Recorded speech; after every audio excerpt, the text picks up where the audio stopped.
Welcome to God Centered Parenting Session 3, where we're going to talk about control, manipulation, and trusting God's sovereign care over our children and their paths.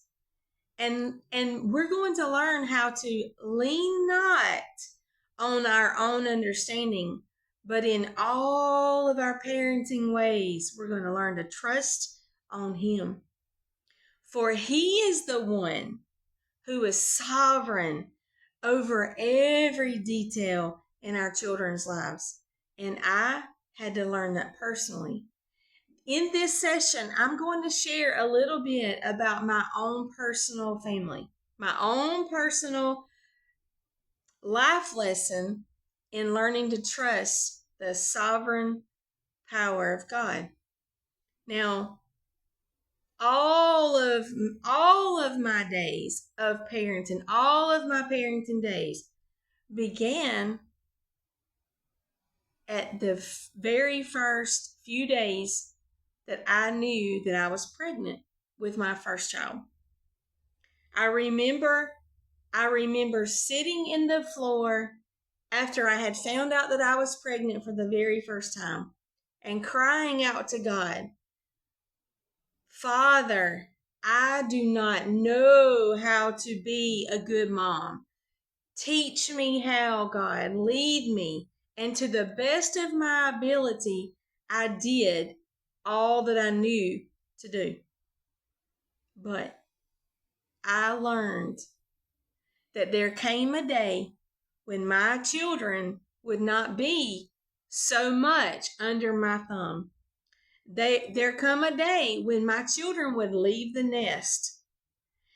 And it was at that time that I learned that all of my efforts and all of how heavy my heart was to always do right with my children, and that I learned how much power I didn't have.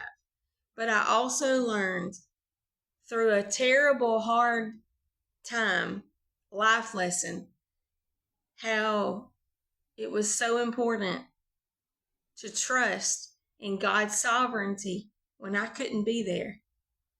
God's sovereignty when I couldn't change how they felt or redirect the path or redirect their thoughts. So, if you are just joining us with God-Centered Parenting Session 3, and you've not watched 1 and 2, I urge you to go back to Hollow Ministries and pull up God-Centered Parenting for Sessions 1 and 2.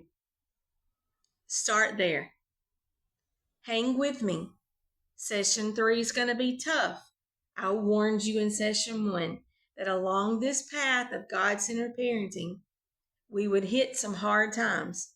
And this one is one of those. But I know from my own life experience how important this is. You've got to learn this very important lesson sooner than later. Now, I thought I was doing it all right. I had every intention. I would have never on purpose misled my own children, or even I would never have just blatantly chose to turn my head to this truth.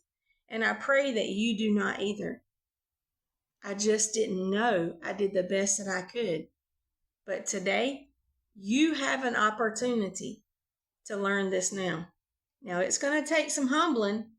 It's going to take some really deep soul searching, because I'm sure there's some moms, dads, even grandparents or guardians who God has instilled with you responsibility of children, that you would say that you don't need this and that you're doing what's right. And other people may be messing up, but not me. Well, I'm going to tell you, life has a way of humbling you. And when your children, I promise you, they're going to leave the nest one day. With your blessings or without your blessings, they're going to leave the nest one day. Do the best you can. They're still going to leave the nest. If any family was out there that would have never experienced what I did, it would have been my family. God has a way of humbling us, and my family was humbled by an experience that had the potential of leading us to death.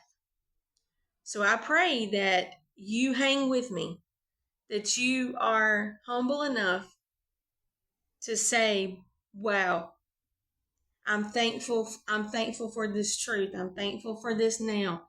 I pray that you'll humble yourself and that you'll receive this word today so that you will be able to handle things a lot differently than I did. Now, Scripture teaches us that parenting is a sacred stewardship. And it's calling fathers and mothers and guardians and grandparents. So many grandparents are raising children. It's calling all of us. Sacred parenting, God-centered parenting is calling all of us into a place where we reflect our parenting skills, reflect God's character. What is that character? The character of a father. And that is one of the main things that we need to remember. Now, controlling behavior manifested through excessive authority, manipulation, constant criticism, all those things that contradicts the biblical commands to be patient and loving and encouraging. Now, who is watching this video today would say, could I be reflecting manipulation? Or constant criticism? Could I be exuding excessive authority and control? No, you can't have your phone ever. No, you can't have access to social media ever.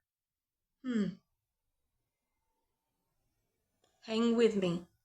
While parents must provide guidance and discipline, their aim should be the child's flourishing and spiritual maturity. How do you think our children are going to mature if you make every decision for them? We must point them towards trusting God, trusting us, and all of this leads to us trusting our children. Ephesians 6:4 and Colossians 3:21 remain cornerstone verses, reminding parents never to provoke or exasperate their children. So oftentimes, we are so worried about what other people are thinking about our children's behavior.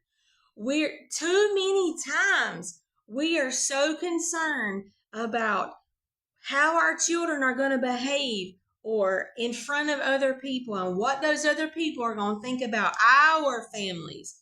We're so worried about whether or not our families look like Pinterest families or stop it. This session is to encourage you to stop handling things in your family with the mindset of what other people are going to think. I'm telling you, it's a downfall for God-centered parenting. By valuing each child's unique identity and by entrusting them ultimately to the Creator's sovereign care, not to your care, to the Creator's sovereign care, parents fulfill the beautiful design the Scriptures repeatedly affirm. It's time for us to put our full trust in God's sovereign plan for parenting. Sovereign plan for parenting. I can't stress that enough. I have so many families around me, and I'm telling you, I see the writing on the wall. You parents have the right intentions, but you don't have the right teachings.